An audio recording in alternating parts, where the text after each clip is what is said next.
producer, and motivational speaker. In 2015, Lance began his foray into teaching and mentoring through the Media Arts Institute of Alabama, helping Huntsville City School students conduct interviews and write scripts. In 2016, he wrote, illustrated, and self-published What Daddy Didn't Know, Letters of a Fatherless Child.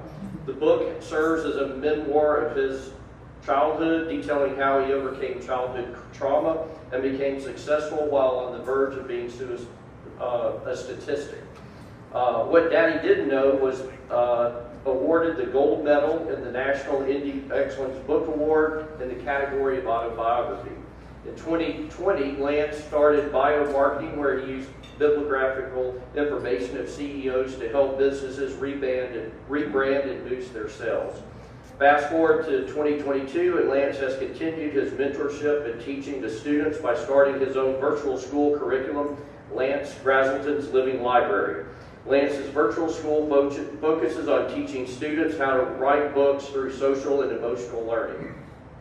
It's been a great honor to get to know Lance through the Strive program, and I hope that each of you will consider participating in the Strive program so you can have the opportunity to meet and develop lasting relationships like I have with Lance. So it's my pleasure to introduce Lance Brazelton.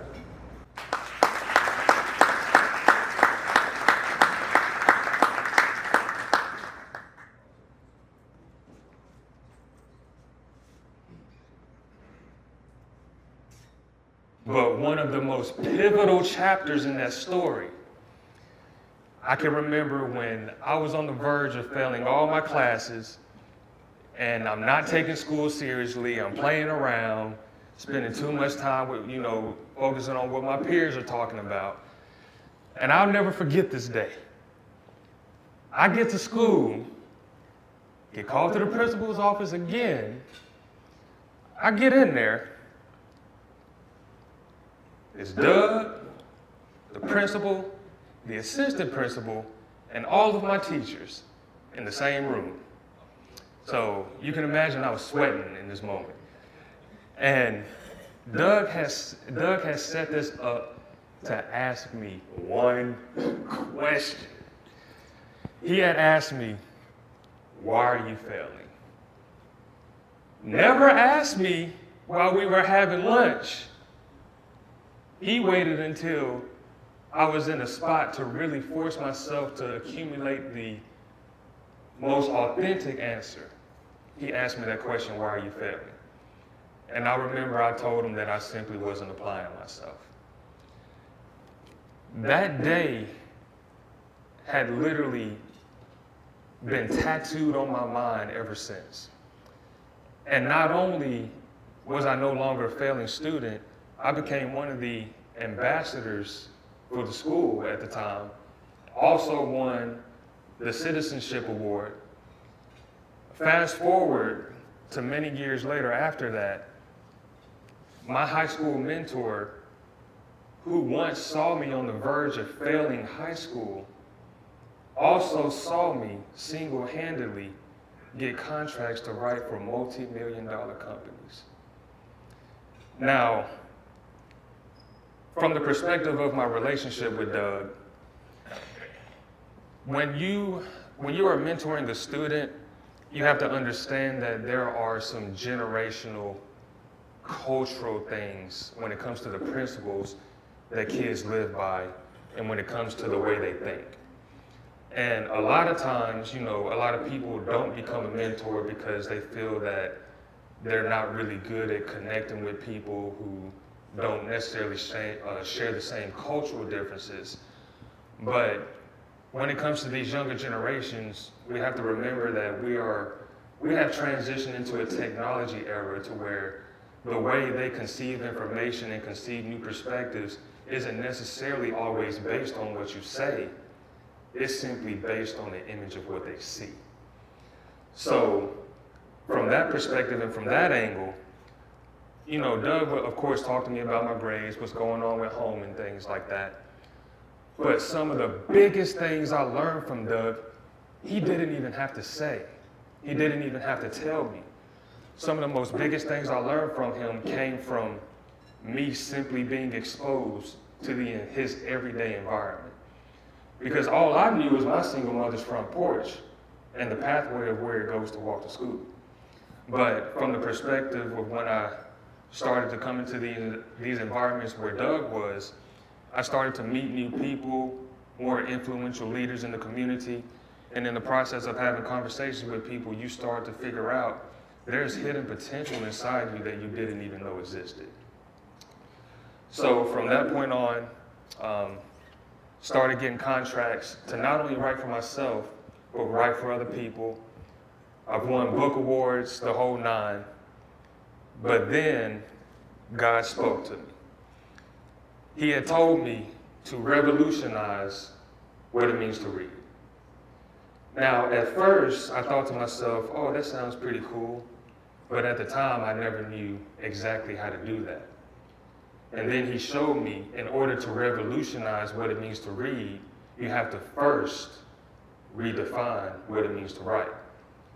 So when you think about the perspective of a book like What Daddy Didn't Know being read and studied at a school, which would really be more powerful, the book or the information from the portal from which it came?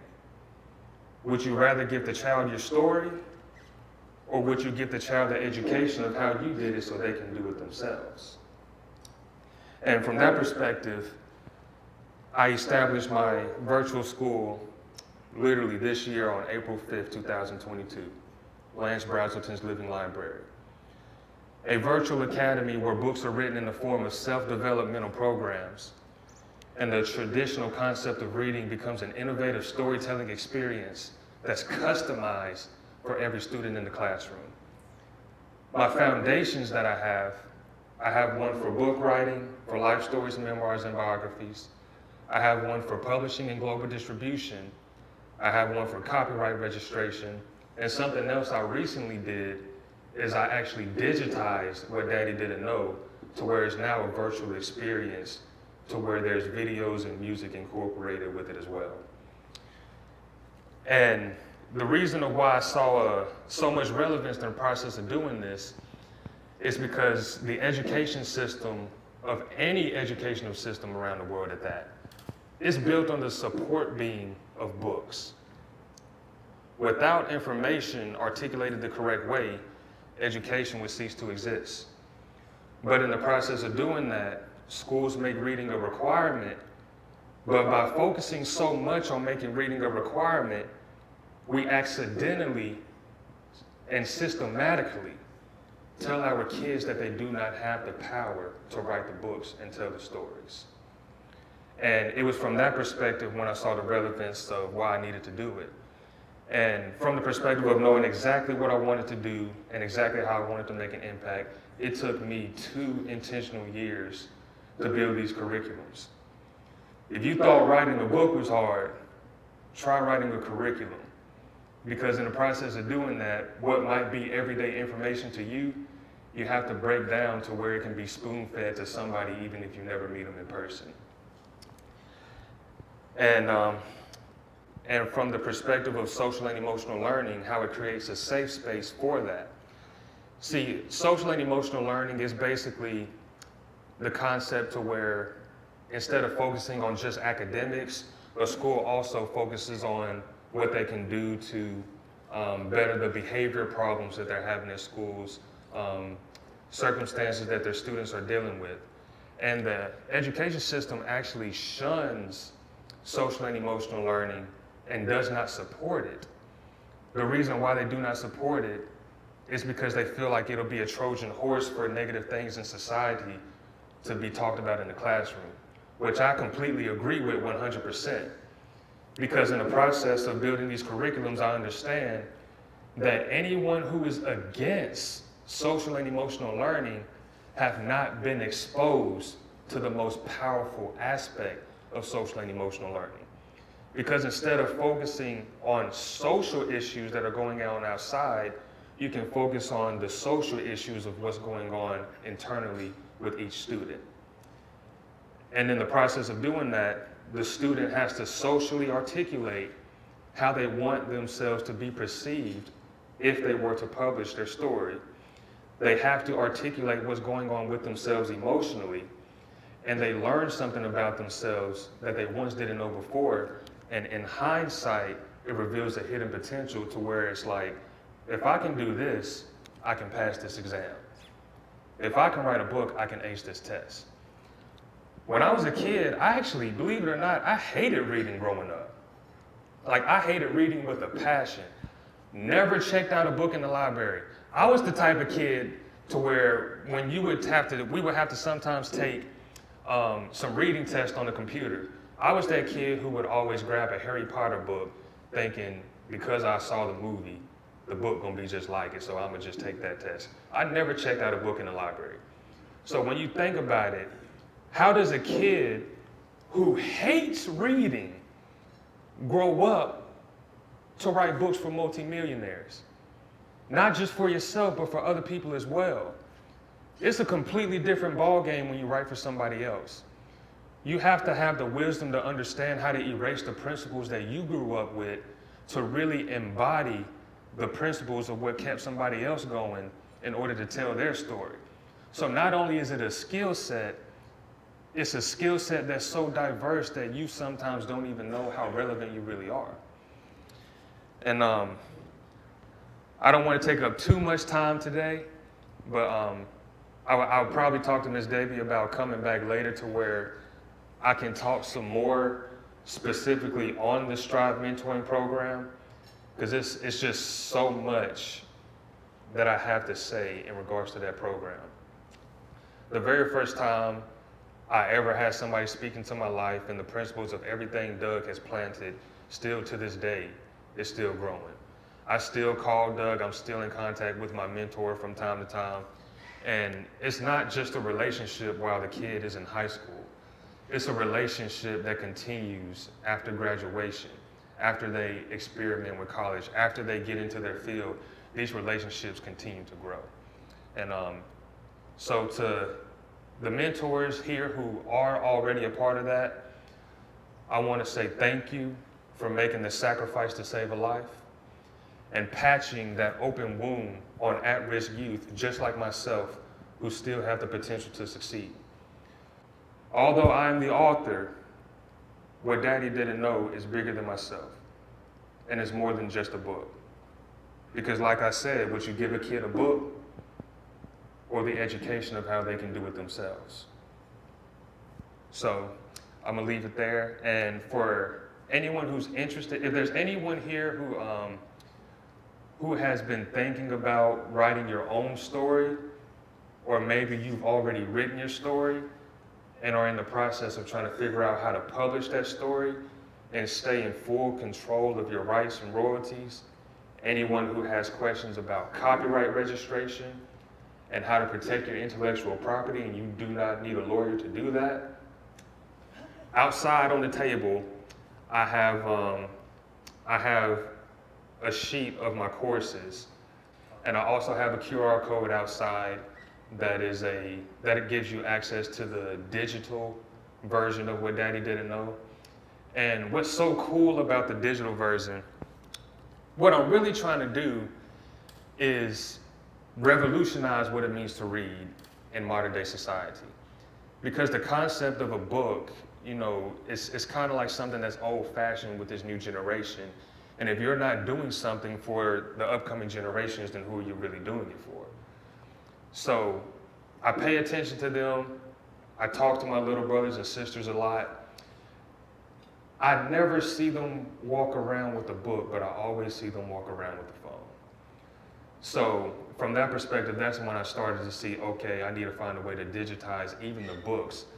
You know, yeah, it's cool, you know, to still hold it and be able to experience it traditionally, but have a digitized version that specifically speaks to them. They might not pick up a book, but they just might press play and listen to it. But I want to say thank y'all for having me.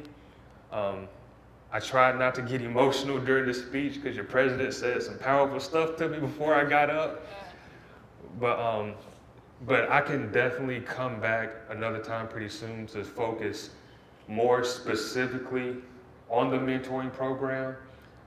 You know, specific things to take into consideration when you're dealing with a student, and things of that nature. But as of right now, I'm gonna just leave that right there, and I'm going to say thank you all for having me come speak today. And it is definitely an honor, and everything that this organization has planted in my life, still to this day, is continuing to bloom in places I never would have imagined. Thank you.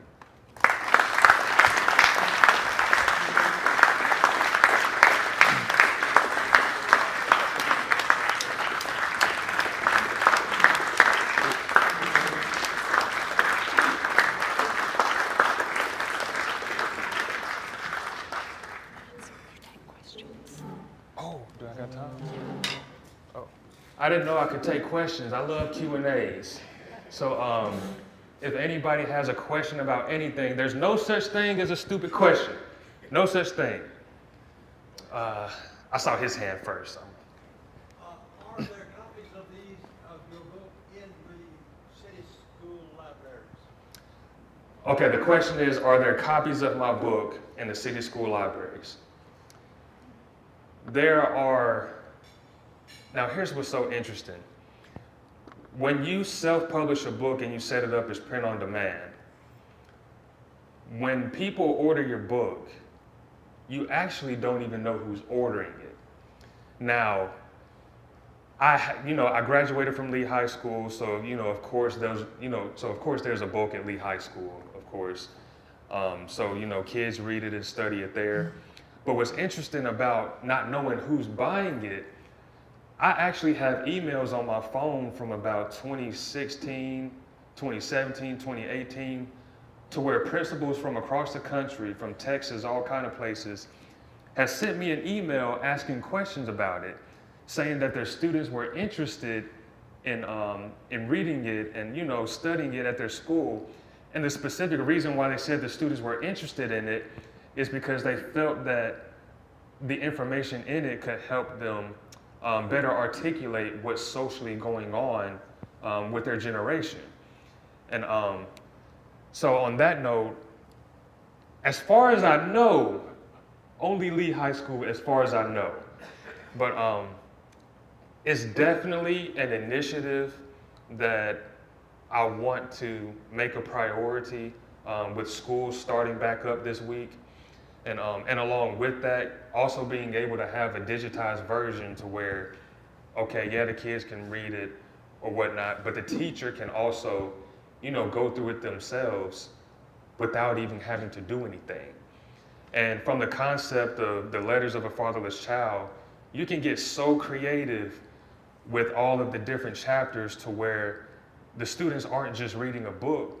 You can articulate writing prompts that are kind of like a reflection to the relevance of what's in every single chapter, to where in the process of reading it and writing on specific prompts as they go, the identity of what that book is turns into something that's completely different for every single kid in the classroom. So that's the method to the madness, and it's definitely something that I want to make a priority. If there's anybody in here who has been a teacher or knows some teachers, anybody who knows anything about, how to pass through these gatekeepers to this educational system to show them that I have something relevant, I would be more than happy to talk to you about that. Yes, ma'am. Well, I'm a teacher at Calhoun Community College, and I would love for you to come talk to our students. So that's the first thing. Let me ask you. I'm planning to get your card afterwards, and let's have some conversations. Yes, ma'am. I wanted to ask you, when you were at that point where you were starting to struggle and not do your best in school, what could the school have done better to help you? Okay, the question is, when I started to struggle, what is something that the school could have done better to help me? In all honesty, I think one of the most impactful things, I think about, when it comes to the nature of what I do now, I think to myself, what if I saw that at that time? Because like I said, there's a hidden potential. And when it comes to the kids who are struggling, you'll notice their transition, yeah, of course they're gonna have to study and put in the time, but as long as they're consistent, they'll get there. But it's kind of like that's only 50% of the problem. The other 50% is kind of like a unlearning that has to take place to where they have to kind of retrain their mind and their perspective of how they see themselves. In the process of changing that identity, it automatically changes the legacy-driven principles that they walk by. So you got 50% that's just reminding them to study, and then the other 50% is an unlearning and new condition from a new perspective. And that can be something to where something as simple as hearing somebody like me talk to where they can see themselves in the story. It can be something to where maybe having I think about stuff like assemblies. It kind of reminds me of the question kind of reminds me of a pep rally, kind of.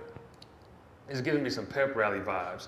Because you think about, okay, if you go out and play a football game versus playing a football game the same day as a pep rally. It's kind of like it's a different type of confidence that's there. 50% of it, yeah, we've been practicing, but the other 50%, it's a new confidence that they didn't have. So I think something that the school could have done better was introduce me, if not the ability to introduce me to somebody I can see myself in, introduce me to resources that I can see myself in. Because even from the perspective of resources, that transition can still take place. So I would say either someone that they can see themselves in, introduce them to that person, or introduce them to a resource that they can see themselves in. And it'll definitely cover that other half when it comes to that confidence factor. Right. Yes, sir. You're very open about your absentee father. And so I heard somebody say recently that the problem of absentee fathers is something of a myth, and that biological dads are actually more involved in their homes than I might think from the outside. So how would you answer that?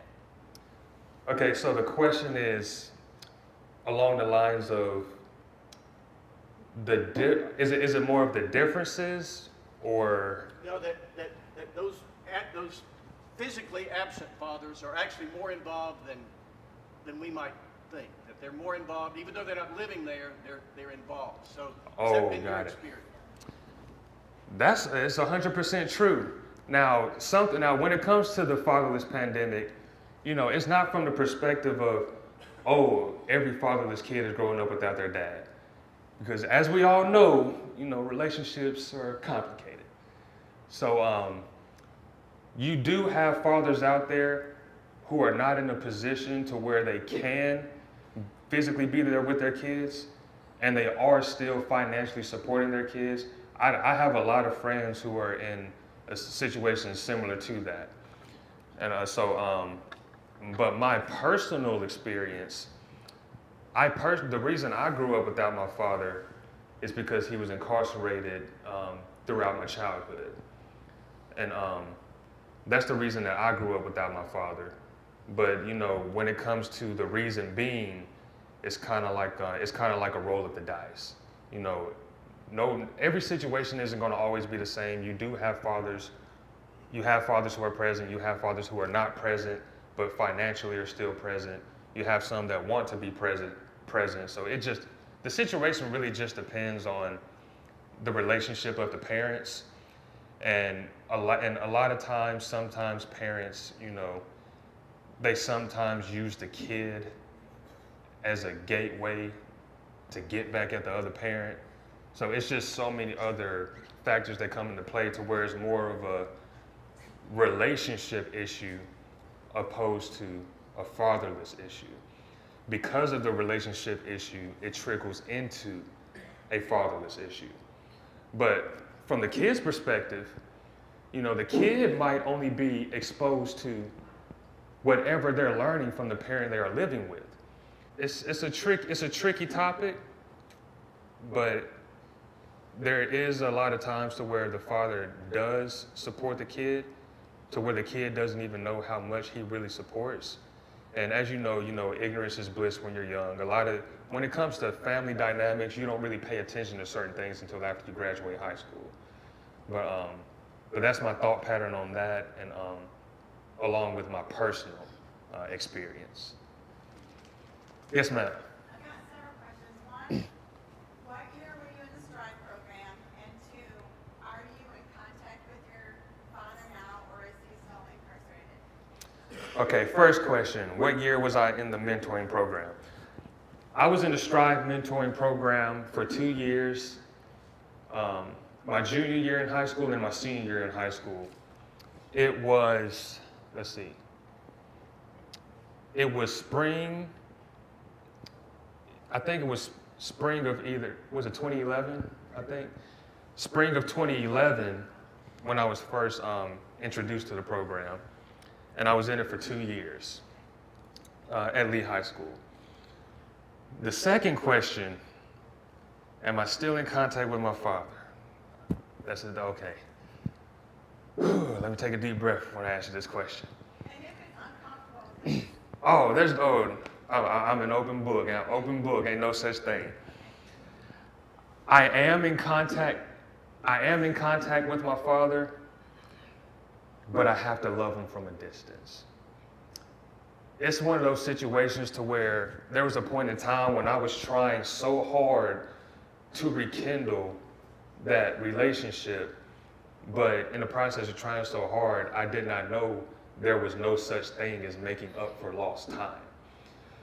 And like I said, he was incarcerated, the entirety of my childhood.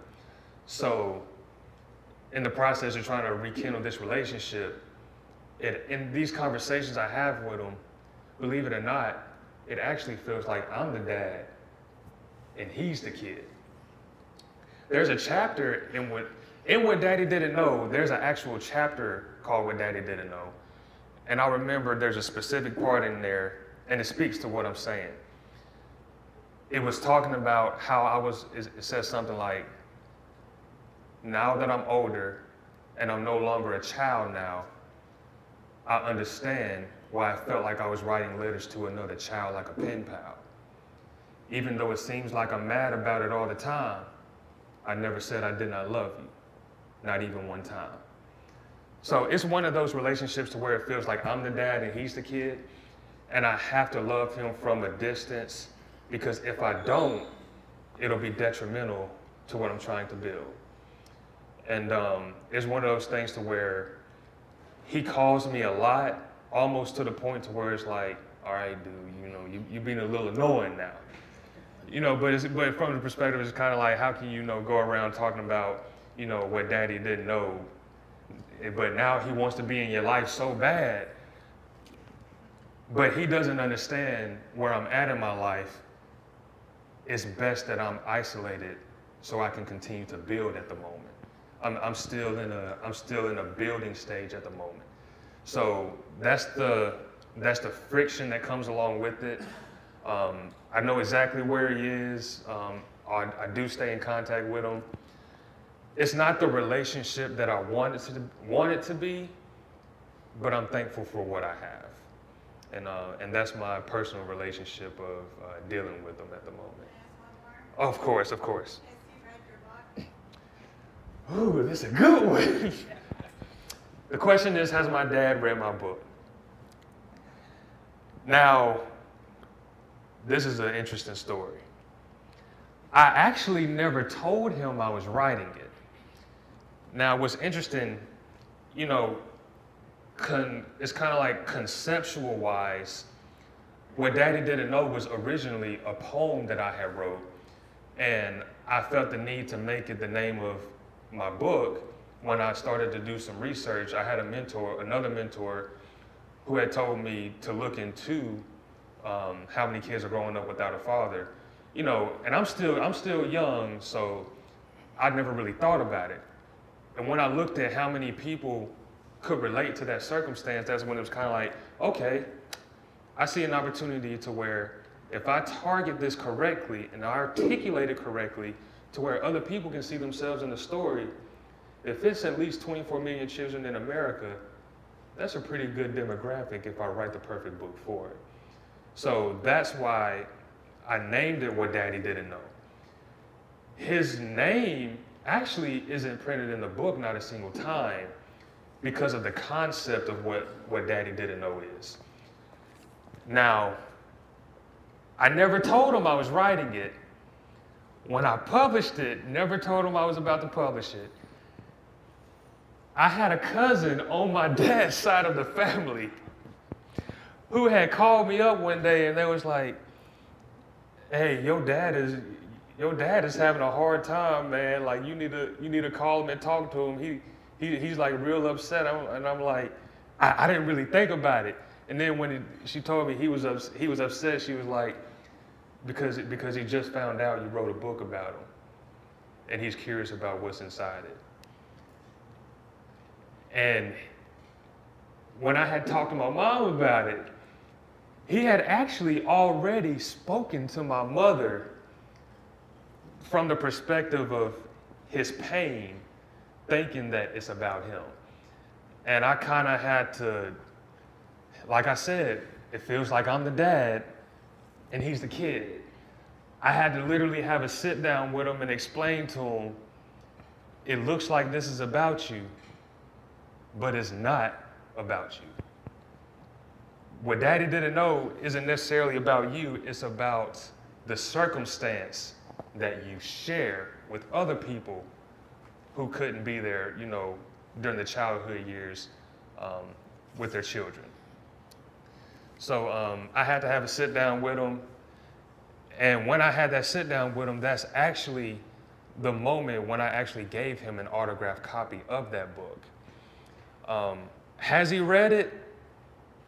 I don't know.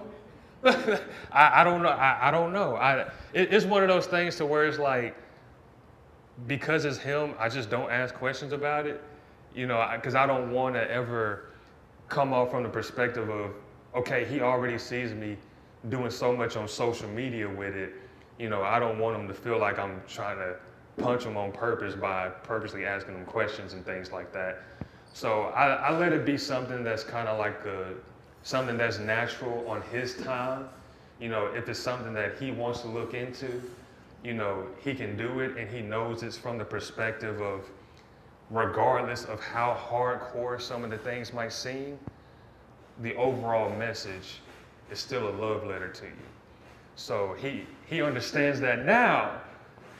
At first he didn't, but he does understand that now. I don't know if he has read it. He's never told me he's read it before. He's never asked me any questions about anything or something like that.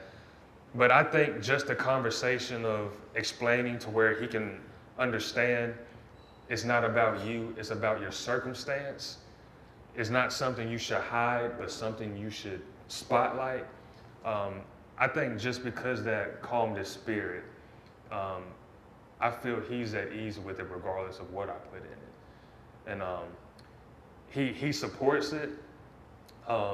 He's definitely one of my biggest fans, but because of the transition of what I'm going through in my life, I have to keep it at a distance. But yeah. All right.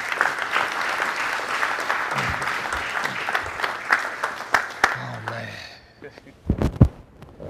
Great. Thank you so much, Lance.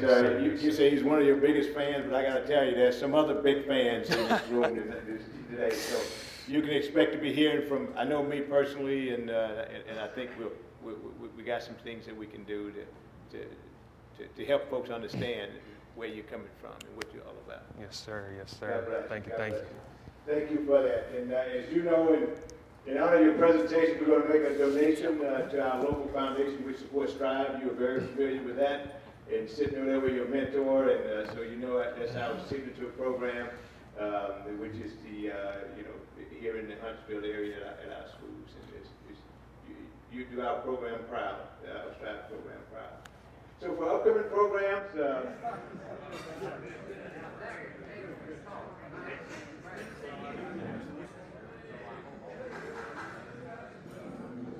Process of climbing out of the pandemic right now, and And I actually didn't even have the curriculums before the pandemic. It was these past 2 years when I actually built them, and then, so now I'm like, when I say just this year, I'm at the point to where I can finally focus on speaking to it. Yeah. So, you know, everything happens for a reason. So. Maybe it's all coming together. Right. A long time. Well, good luck. All right. Man, good to see you. Oh, It's man. been a while. Oh my God, we gotta Oh, we gotta catch up. we gotta do something, man.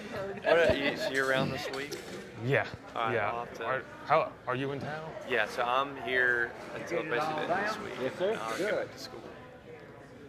I'm gonna be in touch with you, even if we do something tomorrow. Okay, gotcha. Yeah, let me know. I'll Definitely.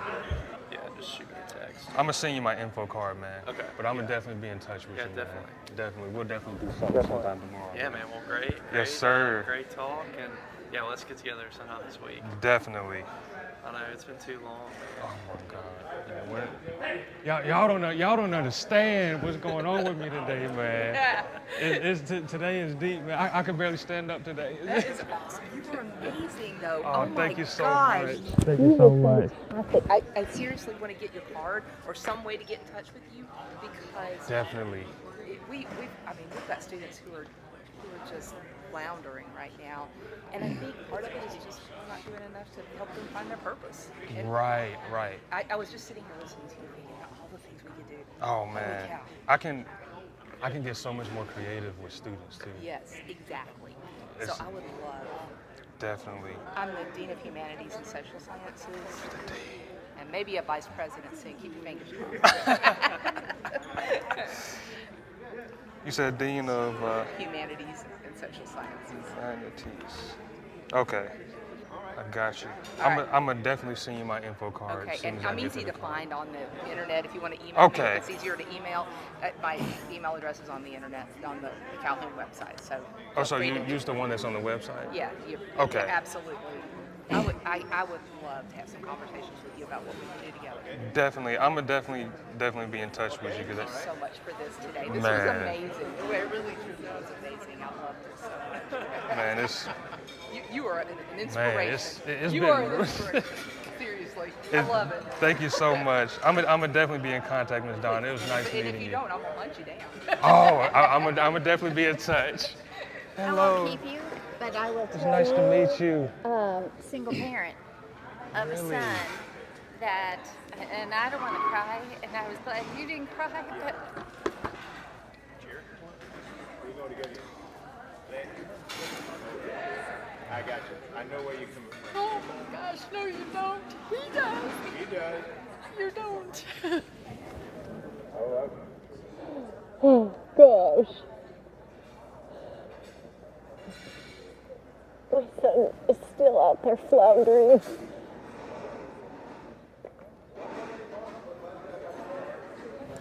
I couldn't be more proud. So Oh. as a single parent, my guy was never present, never financially present, nothing. And my son, he's gonna be 31 in October. He's trying to reach out to him. And I wish that he wouldn't, because I think he's gonna be disappointed in what he finds. But I was just listening to him. Oh, I wish wow. my son could hear Oh, that, wow. see, there is potential, there is value. Just because you didn't grow up with a man, you can still pursue, still do something. I just Oh wanted to- man. I just wanted Oh, to tell man. you, you were such a testimony to me. Oh my God. I'm happy I could. I'm And happy I I could be am that a identity. prayer warrior, and I work for United Way. And I was just like, son, you're awesome. Thank you so much. You have gone past the barriers, the hindrances, the stuff that society puts without even Oh, trying. man. You know, I know what you're saying. Yes, ma'am. Oh my gosh. I definitely understand. It's I know I'm you just do. I know you do. I'm just an example. Yes, you are. And But I understand. many people I'm an need to example. hear that because there's so much testimony in you. You're a walking testimony. Seriously. Don't ever underestimate that. the value. And I used to be a school teacher, and I could relate to that perspective as well. So I was just sitting in the audience with you going, oh my gosh, this child. Oh My son graduated in 2010, Oh wow. but we didn't have this. I came from Anniston and Oxford, Alabama, and I was a Rotary member, but we didn't have the Strive program. Gotcha. So all of this, it was just like, I just need to tell you, you just stamped my heart, Oh man. okay? Yes, ma'am. So Yes, ma'am. thank you. Yes, ma'am. Thank you. Yes, ma'am. I want to get that book, or somehow or another get it to him, because he's in Minneapolis. Okay, the physical book is on, I forgot to say that, didn't I? That's all right. I think I'm going to go digital. I'll just, I'll look at it digital. You didn't have any notes. But thank you. Oh, yes, ma'am. And do you have a card or anything? I do. Okay, How just could you stand. give a talk like that without any notes? That's what I want to do. It's called, oh, gosh, it's, Wait. I wanted to give him my card. Here's my card. So if you ever need any astrophysics done, give me a call. I'm Jerry Fishman. That's Gotcha. my wife, Nancy. She's the boss. Gotcha. Pretend like you like me. Okay. Hey, thanks a lot. Yeah, he's got that's your pencil that dropped down, man. Oh, you don't want it? Be safe and squeeze mama for me. Yes, ma'am. And I will definitely be in contact I hope so. to further that conversation. I hope so. Yes, My ma'am. son could really use you. Yes, ma'am. Hey, buddy, I just want to say thank you. Y'all got me weak today. You did awesome. Oh my gosh, y'all got me weak today, man. So good. How you been doing, man? I've been good. How about you? You've Just been busy. climbing out of this pandemic. Yeah. I'm almost there though. So, you know, the hard part's You almost told a over. good story today. Everybody loves to hear your story. Oh man. Meteoric and so inspiring. So thank you very, very much. Oh yes, sir. I good to thank see you. y'all, man. It's good to see you again too. Here, can't wait to see you again next time. Yeah, I'm gonna have to come back soon to focus on the mentoring program, because We're about to launch again. when I say this, that's a whole nother book, man. I'm sure. Look me up on Wikipedia. I definitely will. All right, thank you, Grant. Where your cards at? I actually don't have. You don't have one? You see that, Jim? We talk about how wise he is. He doesn't even have his card, man. No, I'm just kidding. We can get you, though. He doesn't need a card because he. That's exactly right. Oh, I'm sorry. Did you want to just give me your number or email? Yeah. Yes, sir. I'm How you Jim. doing, man? I remember you, Jim. All right. I want to ask you a question. Let me set it up. I've had two students. One did great. The second one quit the program. Just chemistry wasn't right somewhere there. The student I had, he was a little bitty, slight guy, very small. First question I think I ever asked him was, do you feel like you're being picked on by the bigger guys? He said, absolutely not. Come to find out, he didn't know who his daddy was, didn't know a grandfather, did not have an uncle. He had no male figure anywhere in his immediate family. His mom had done a great job. Yes, sir, no, sir, that kind of thing. Wow. He finished high school, went on to Alabama State, got a full ride scholarship to the Boston College for performance on stage. He's been into New York, et cetera, et cetera. So it's a good story.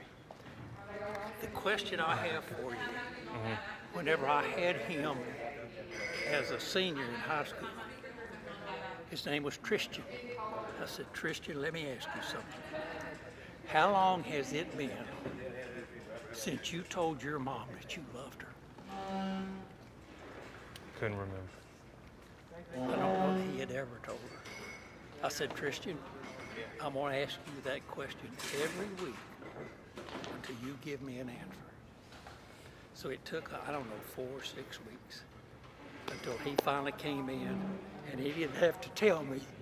I could see it in his face.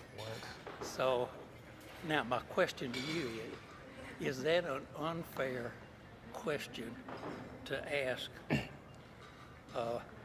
from a mentor to a student? Is that getting too personal? That's not getting too personal. The reason why I say that's not getting too personal is because you can ask the student questions that the teacher can't. A lot of because it's kind of like, you know, the teachers, when they start asking questions about what's going on at home, because what's going on at home can hinder what's going on in the classroom. Very definitely. But as soon as the teachers start talking about what's going on at home, they get clocked for it. They get penalized for it. They legally can't talk about specific things. Can't nobody tell a mentor what to not say to a student. Okay, well, I just didn't want to be unfair. Oh, not at all. I didn't want to put him on the spot. And it took so long to get an answer back. I questioned myself. Okay, dummy. Did you ask an inappropriate question? No, you asked the correct question. Okay. Because it's kind of like, see, academics is only half of it. Right. You know, emotions and family dynamics, that plays a part. What's going on at home, you know, can hinder how serious they take their studies at school. So having somebody pose that question, and like you said, you didn't have to ask him the week he finally, you know, he finally did it. You didn't have to ask him. You could see it. Just like how I was talking about that hidden potential earlier. Right. It's part of that hidden potential, but it's a part that the teacher cannot do. Okay. But from the perspective of a mentor, is that I'm happy you did it. Well, you know, it's a relevant question. Oh yeah. And it really forces, and what does that force the student to do? Okay, when's the last time I told my mother I love her? You know, what all has my mother been doing to show how much she loves me? Right. They start thinking about that stuff, man. And in the process of thinking about that stuff, they're going to think about how long, if they ever said it before, you know, to where it starts to build an appreciation for, even though everything's not perfect, they're happy with the best they can do. When they're happy with the best that their parents can do, they start looking at the best that they can do. Right. Well, So, and this kid has done, I say kid, he's done well now, and so I'm very proud of him. Very proud of him. So anyway, thank you. Oh, yes, sir. Yes, sir. You spoke back when I had the seat that Willie's got right now. That's why I knew it was going to be a great day. Look, here's something that's funny. I showed him a snippet of a video. I got a snippet of a video from him in 2014 during Wounded Warriors Week when they had gave a wounded veteran a house, and he was standing up there with him when they cut the ribbon. When we were sitting up here, I showed him that for the first time. I know. I think you're talking about giving houses. At one of the organizations I'm with, matter of fact, it was the same organization there, but that was one of the first houses that we've given away. We've given away over 200 houses to deserving veterans in 30-something states, 36 states. Oh, wow. We're all over the place, man. Because just what I was telling you about that red, white, and black, a lot of them are in a position, they're in whole, you know, some of our veterans, they just don't, you know, so we give them custom build, custom. Yeah, that's a terrific program. Yeah, it really is. All right, don't forget. Thanks again, sir. Oh, yes, sir. I think y'all. Yes, sir. Oh, definitely. It's so many. It's so many. You know, it's one of the best deliveries I've ever seen. Without notes. You did it without notes. How did you do that? I didn't answer that earlier. Whenever I speak for something, you know, I talk to the people in charge to find out, okay, exactly what is this event for, and what are the principles that the organization works by. But then I focus on what is the gap in communication that this organization wants to get across the board, but sometimes has trouble articulating. You hit the jackpot. You just did a great job. One more. Just hold this up, sir.